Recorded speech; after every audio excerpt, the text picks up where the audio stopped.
Hey guys, again, I ran out of time on my last recording. I only have a 15-minute limit with my app that I'm using. So just real quick to finish off example 6 that we did in lesson 86, dividing x cubed minus 4 divided by negative 3 plus x, or x minus 3.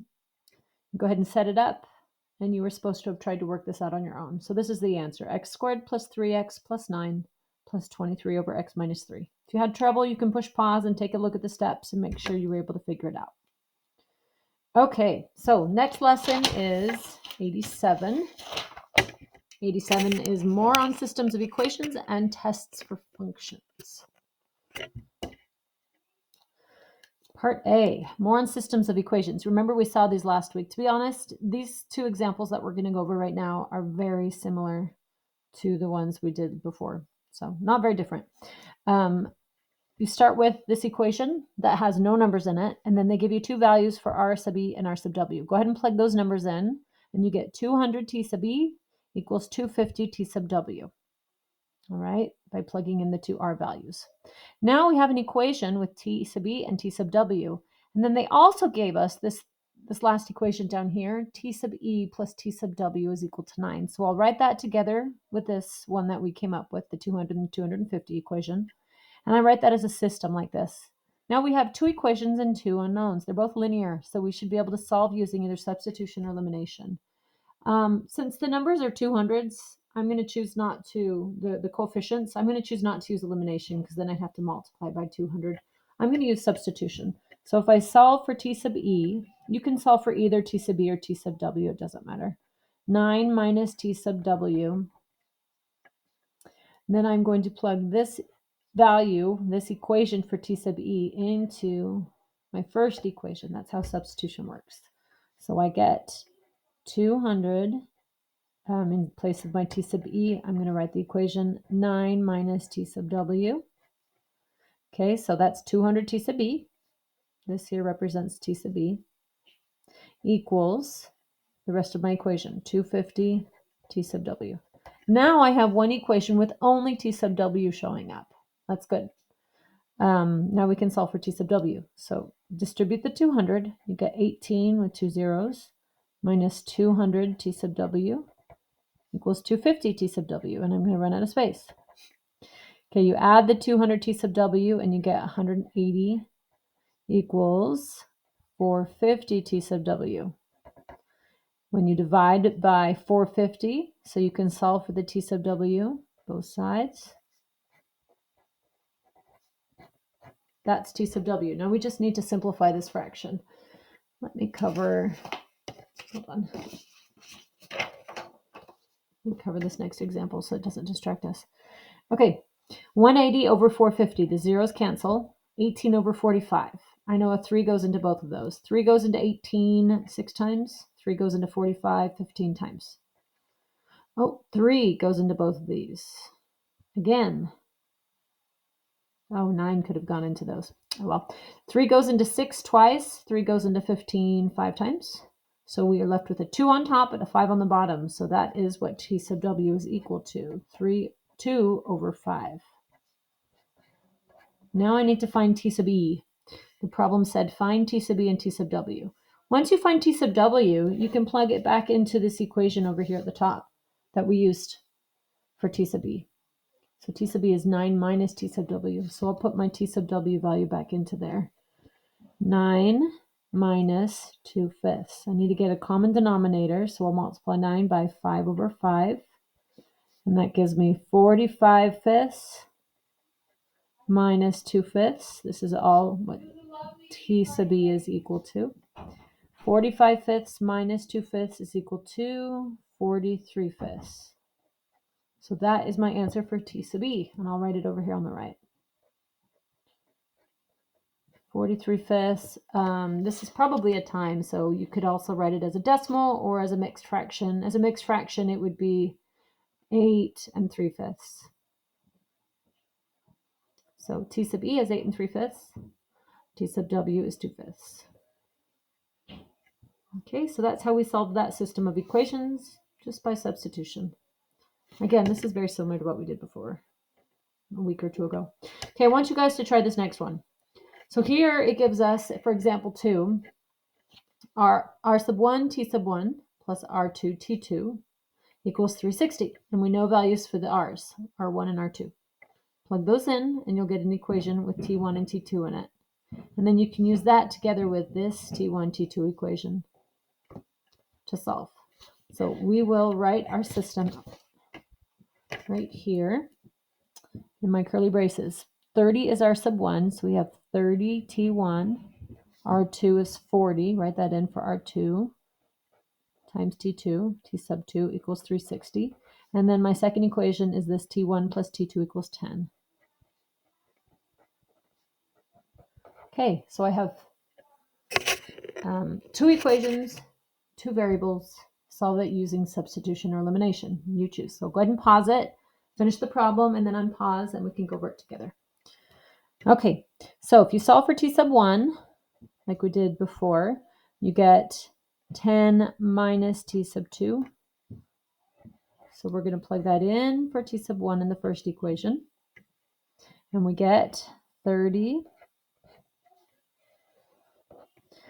30 times T sub 1. Well, this equation is my T sub 1. 10 minus T sub 2. Plus 40 T sub 2 equals 360. Okay, so once again, what's here in parentheses has to take the place of T sub 1. So we just rewrite 10 minus T sub 2 in place of T sub 1. 30 times that in parentheses. And then you keep writing the same. Plus 40 T sub 2 equals 360. Okay, now I have an equation with only one variable, so I should be able to solve it. Distribute the 30. 30 times 10 is 300. Minus 30 times T sub 2 plus 40 times T sub 2 equals 360. Combine your T sub 2's. 40 of them minus 30 T sub 2's is 10 T sub 2. 300 plus 10 T sub 2 equals 360. Subtract the 300 over, and I get 60 on the right and 10 T sub 2. Divide by 10. 10's cancel, and I get T sub 2 equals 60 over 10 is 6. All right. Now you get to plug that back into this equation up here on the left to find T sub 1. So T sub 1 should be 10 minus my answer for T sub 2, which was 6. So we'll plug 6 in for T sub 2. And 10 minus 6 is 4. So we found that T sub 1 is equal to 4. I'll box that answer. So here's our two answers. T sub 1 is 4 and T sub 2 is 6. And we're just going to go ahead and double check in the book to make sure we did both of those right. Yep, 4 and 6. And in the previous example, we made a mistake in the previous example. Okay. All right. I was going to ask if you guys had any questions, but that's going to be difficult.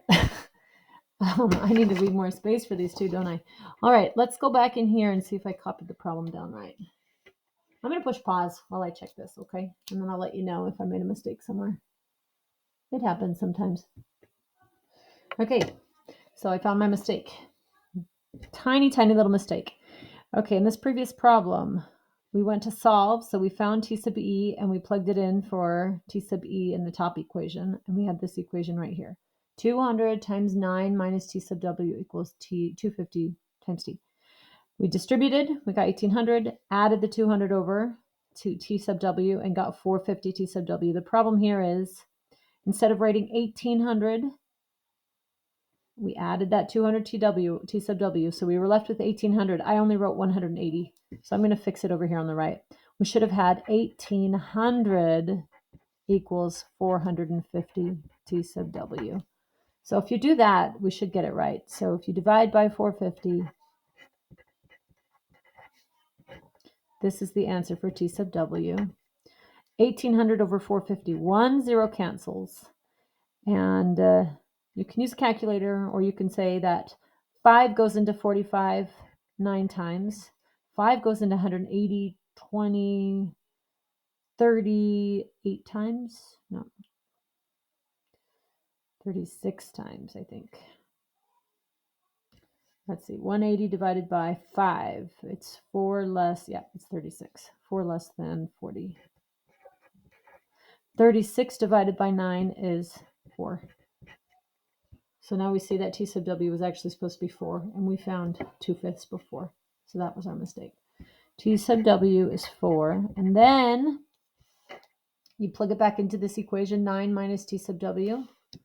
So T sub E should be 9 minus T sub W, and that is equal to 9 minus 4, which is 5.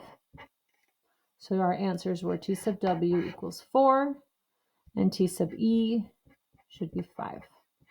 Much neater, no fractions. Okay, so that was the correct answer for example 1. I apologize that we made a mistake. Okay, so that's all for systems. Again, it's similar to what we did in the previous lesson, just practicing it more. Okay, part B of this lesson is testing for functions. So we learned on Monday this week, on the 6th of March. So it's actually next Monday.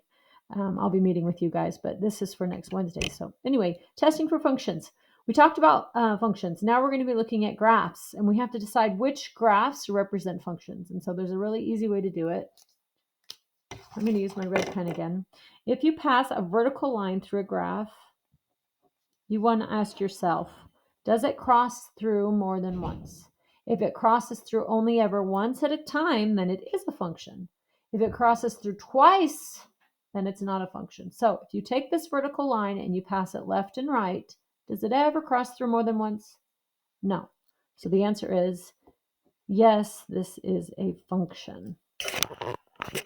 All right. The second example here, if you pass your vertical line through this sideways looking parabola, does it cross through more than once? Yes, it does. It crosses through twice.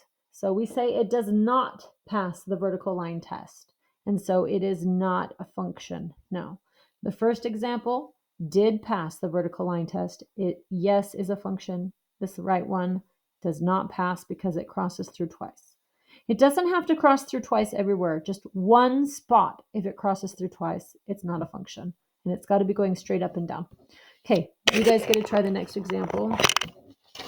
See if you can identify which of these graphs represent functions. So pause the video right now and see if you can answer these. And you should be using the vertical line test, meaning put a line through it up and down and see if it goes through more than once.